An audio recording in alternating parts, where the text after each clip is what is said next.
Med the Best, short film written by Matthew Loftus. Internal shot, family home, kitchen, morning. Maria, a petite, unassuming, inner-city teenager, helps her younger siblings Jacinta 8 and Thomas 6 get ready for school as her mother sleeps in as usual. Maria is gentle and patient and cares for them like a mother. Maria ties Jacinta's hair in a braid, and Jacinta loves when she does this. It makes her feel cared for and pretty. Oh my gosh, would you look at you? Is that Rapunzel or Cinderella herself? What? Show me, show me. Maria brings over the small mirror and holds it for her. Jacinta's face lights up, admiring her fair braid. It's just like in the book. Tom, look. Thomas is intensely frustrated at his shoelaces for not tying like he wants them to. He loses his patience and swings his feet wildly off the edge of his chair. Maria quickly moves to put out the fire before it turns into a blazing tantrum. Thomas, relax, will ya? You are well able to do them, you just need to go a bit slower. Remember the loop-de-loop? Here, look. Maria slowly does the part that he always struggles with so he can see it again. Thomas watches like a hawk. You hold the loop with your left hand and wrap around with the right. Yeah, okay, I can do it. Thomas excitedly goes to work, eager to complete the task. Maria packs their lunches into their bags and goes over a checklist with herself and her siblings. Okay, we got bags, homework, lunches, jackets at the door. Right, that's everything. We gotta go. Tom, you right? Thomas is too busy to answer. Okay, Jazz, bag on, don't forget your jacket. Got it! Thomas delights at having nailed tying his shoelaces. Good man, Tom. Knew you knew it. Now use them shoes to get moving, all right? Maria bundles the kids out of the kitchen in front of her, and they go for their jackets at the front door. There is the characteristic clumsiness of children trying to put jackets on, and then they hear their mother, Barbara, coming down the stairs. It's Mom! Jacinta looks at Thomas with panic and starts giddily fumbling with her jacket and giggling. Maria notices this and can't help but laugh at them. They all start laughing at the struggle. Fee, fi, fo, fum, says Maria. The kids find this equally funny and scary and start laughing and panicking even more. Okay, just grab them and go. The bus is nearly bleeding here. The kids grab the jackets and are bundled out the front door where the bus has just pulled up. Maria closes the door and heads for the kitchen whilst glancing up the stairs as she passes to see if anyone is coming. She begins cleaning up after the kids when she hears footsteps on the stairs. Her mother, Barbara, enters the kitchen behind her and Maria turns around. Barbara is wearing a pink dressing gown and looks tired and hungover. Morning, Ma. All right. The kids sorted? Yeah, just gone out the door, Ma. Happy out, so they were. Good. Now here, you'll go down to the shops for me today and get me these few things. I'm knackered, so I'm for the bed for the day, love. And you'll sort them kids out for something to eat now, won't you? Yeah, sound, Ma. I'll take care of that for you. You wouldn't have a few euro for that by any chance.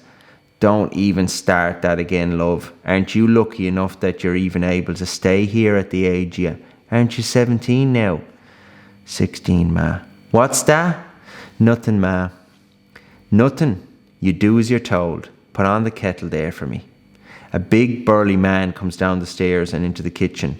He is slightly dishevelled looking and tucking his t-shirt in. When Maria and his eyes meet, she quickly drops her head and goes to the sink to wash the dishes. All right, Maria. Morning to you.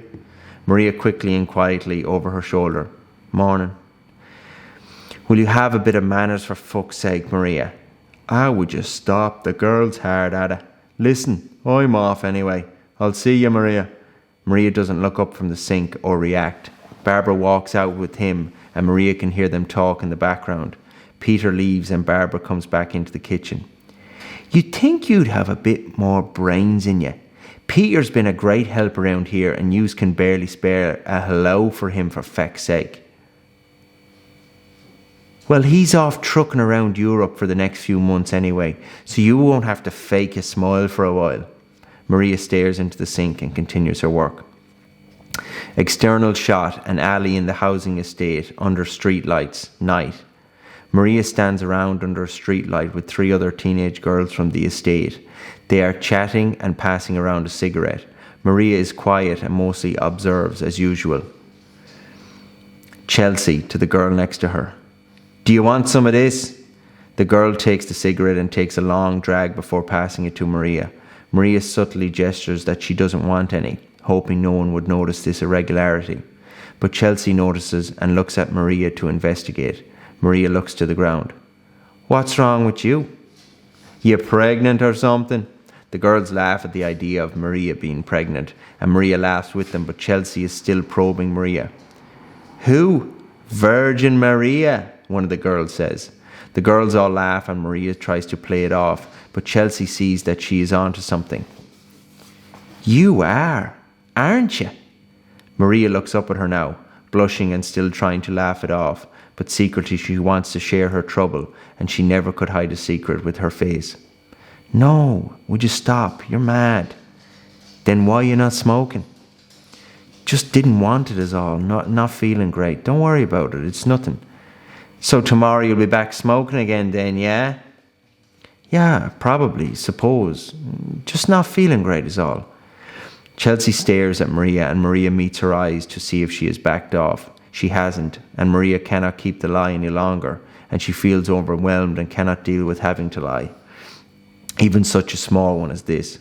She finds safety in Chelsea's eyes and breaks down crying, just standing there in the streetlight with her head down and her hands on her face.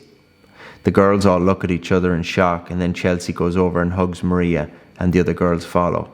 Maria leans into the girls, and this is the first time she's ever felt their friendship and understanding.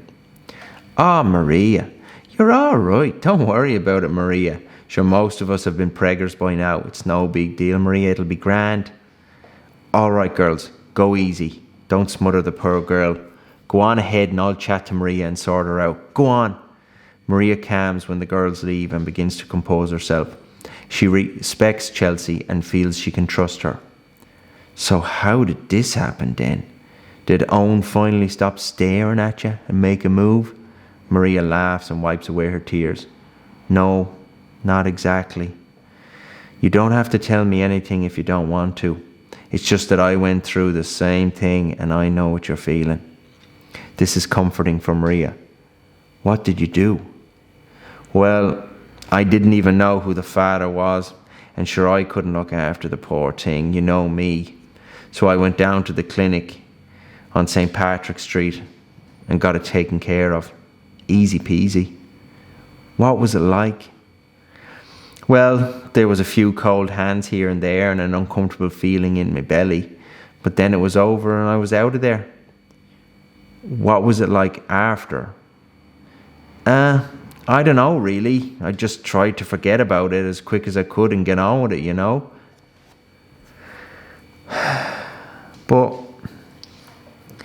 there are some days when I see the women out with the prams and that, and I get like a feeling in me, deep inside me, like in my stomach, like there's a hole and there should be something in it, and sometimes I think maybe that's where my baby should have been, you know.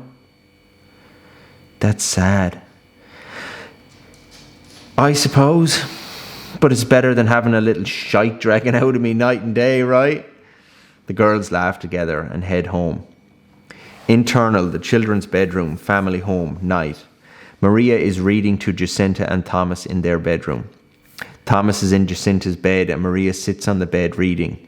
The children are enthralled in the Rapunzel and Maria gives it such life. They are on the part where Rapunzel's mother must give up her baby to Lady Gothel. Maria reads, "How can you dare," she asked with an angry look, "to climb into my garden like a thief to steal my Rapunzel? You will pay for this." "Oh," he answered, "let mercy overrule justice.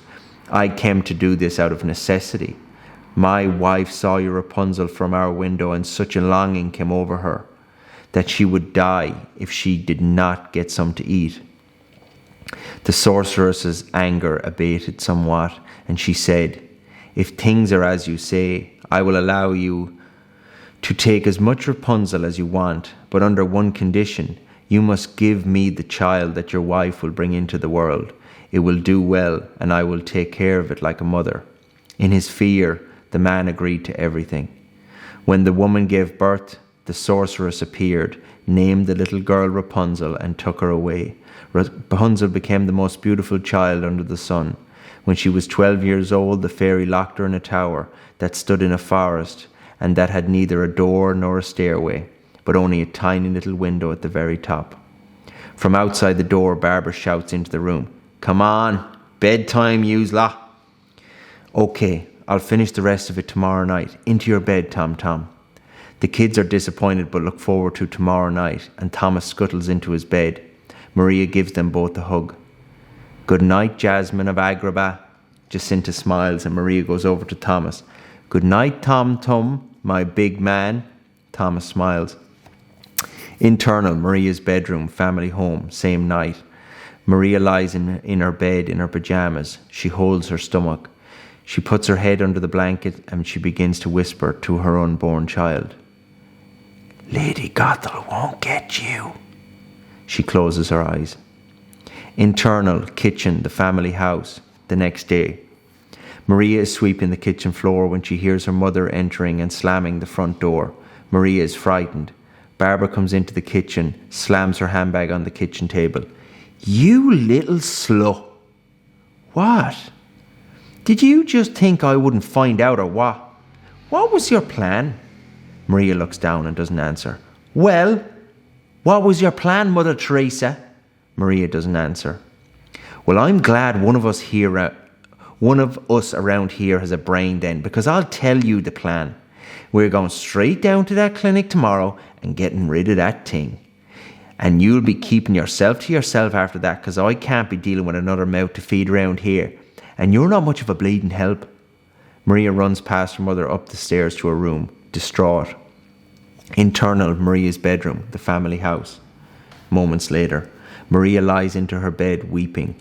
She lies in a fetal position and holds her stomach and tries to force herself to stop crying because she doesn't want her unborn child to feel the pain that she is feeling. Internal, doctor's office, abortion clinic. Day. Maria and her mother sit at a doctor's desk and wait for the doctor to arrive. A female doctor comes in and greets them. "Hello, ladies, how are ye? I hope you weren't waiting too long." "Hello, doctor." "No, not at all. You're grand. Thanks very much." The doctor notices Maria's subdued body language and silence. The doctor takes her seat behind her desk. "Now, I'm Dr. Elizabeth. Nice to meet you both." The doctor extends a hand to Barbara. "Nice to meet you, doctor. I'm Barbara and this is my daughter, Maria." The doctor extends a hand to Maria while Maria stares down at the desk. "Maria, nice to meet you." Maria shakes the doctor's hand but says nothing.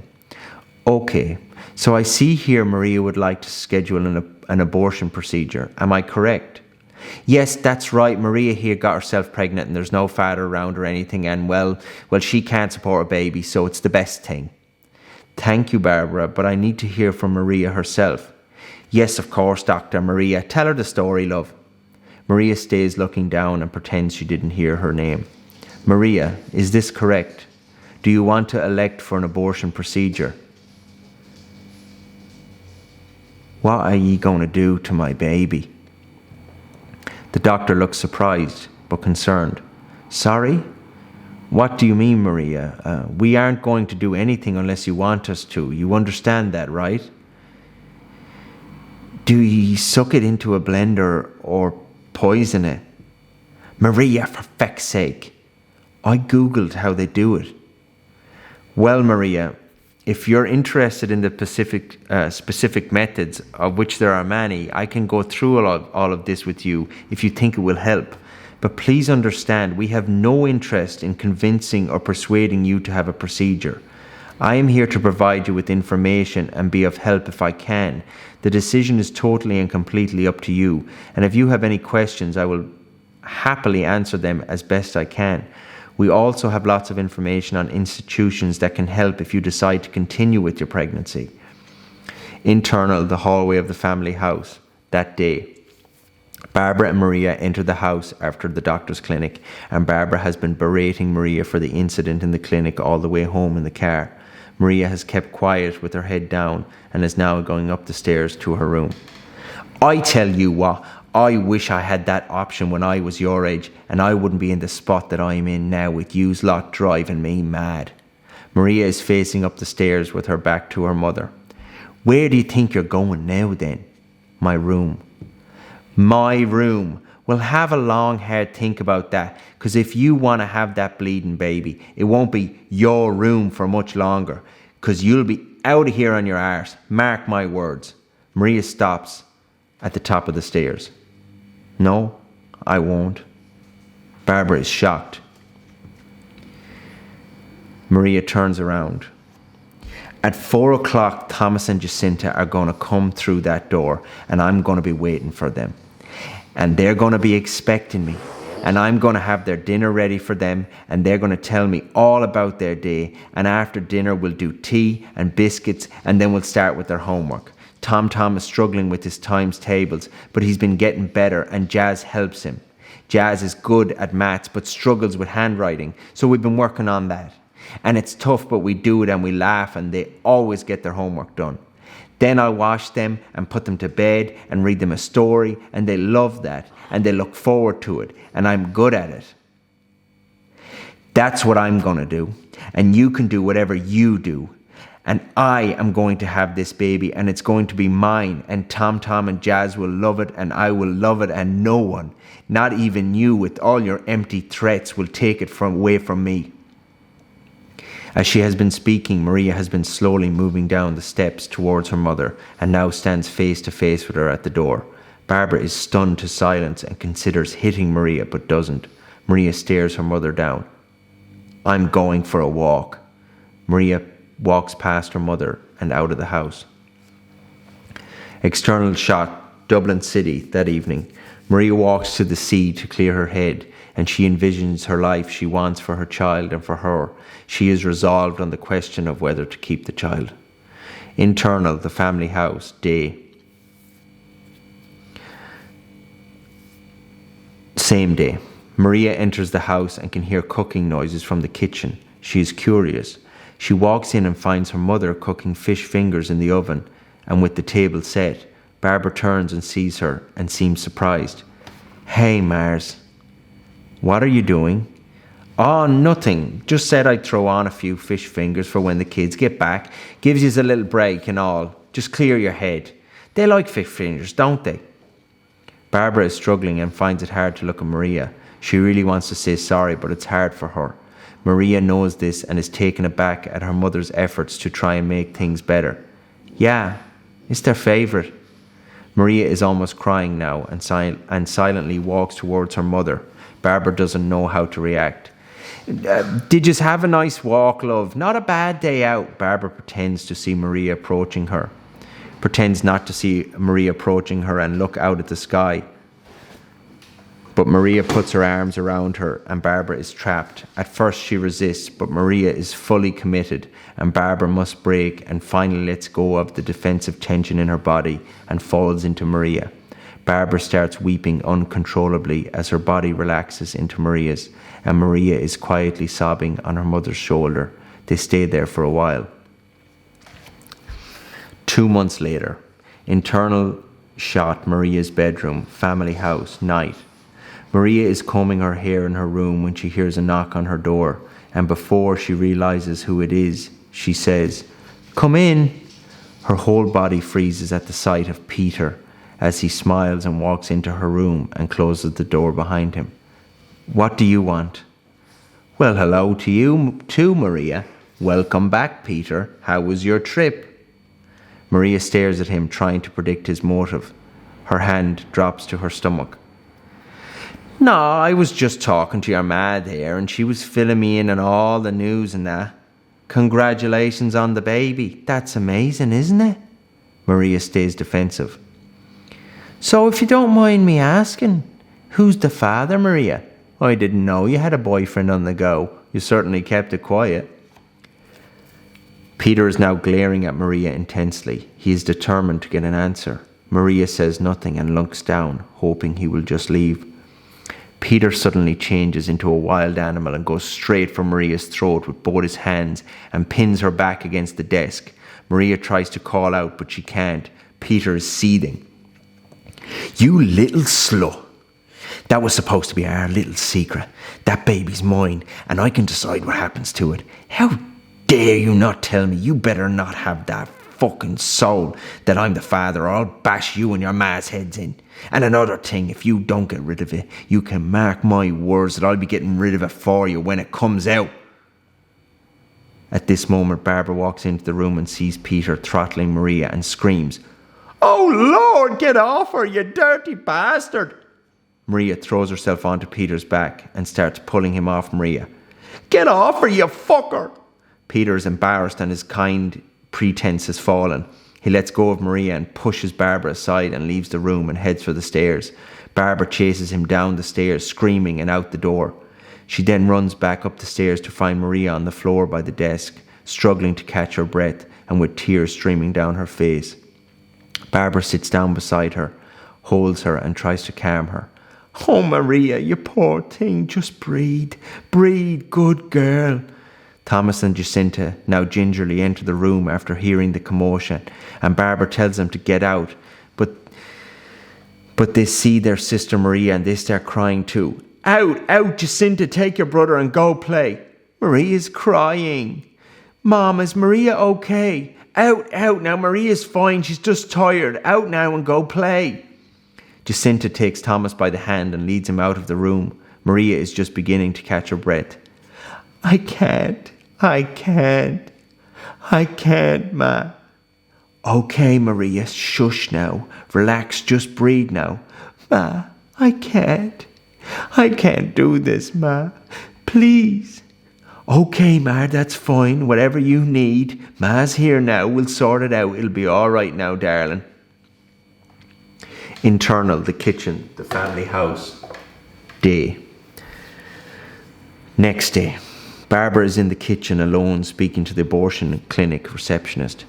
"Yes, Barbara Conway is my name." "Yeah, we were in with Dr. Elizabeth a few months back, but Maria has changed her mind and would like to come in right away, please." "Perfect, thank you. We'll be in right away. Bye now." Maria's bedroom, the family house, same day.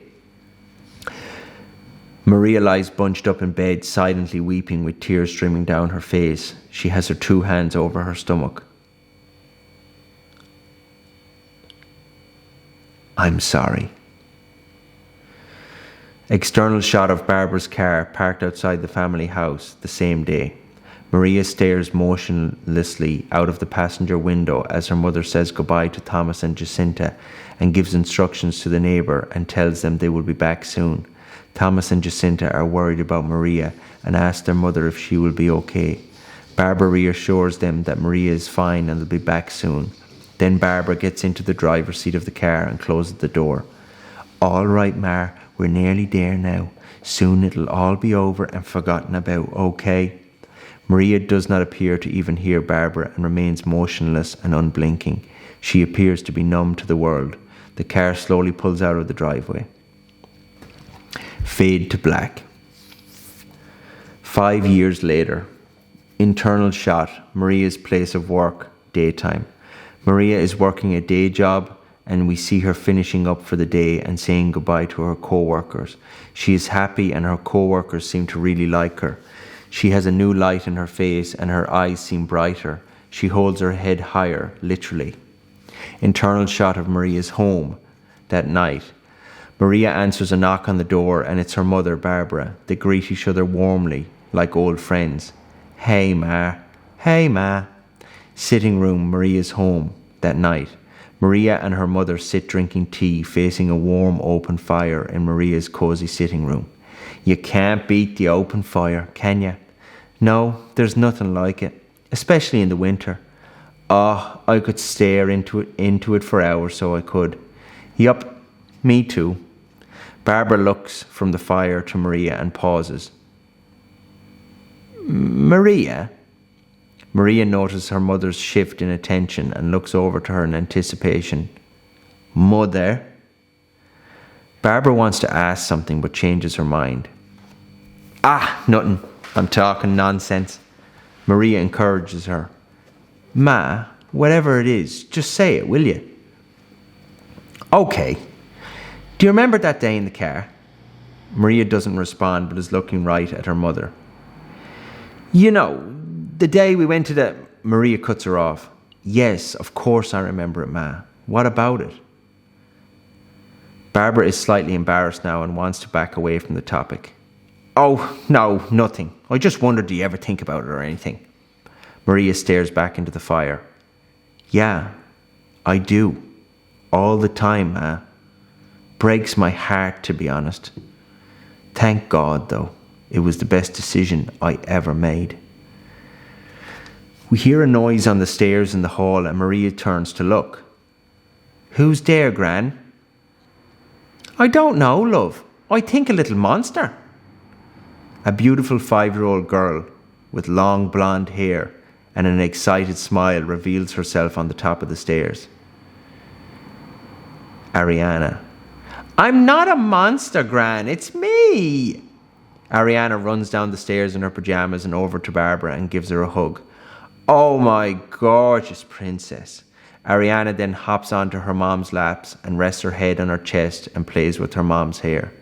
Mom, what's a best? Maria smiling to Barbara. What's a best, love? Ariana. Yup. You, love. You are the best. I'm a best, Mom. I'm a best. You sure are, love. Maria looks at Barbara and they smile. You sure are. The end.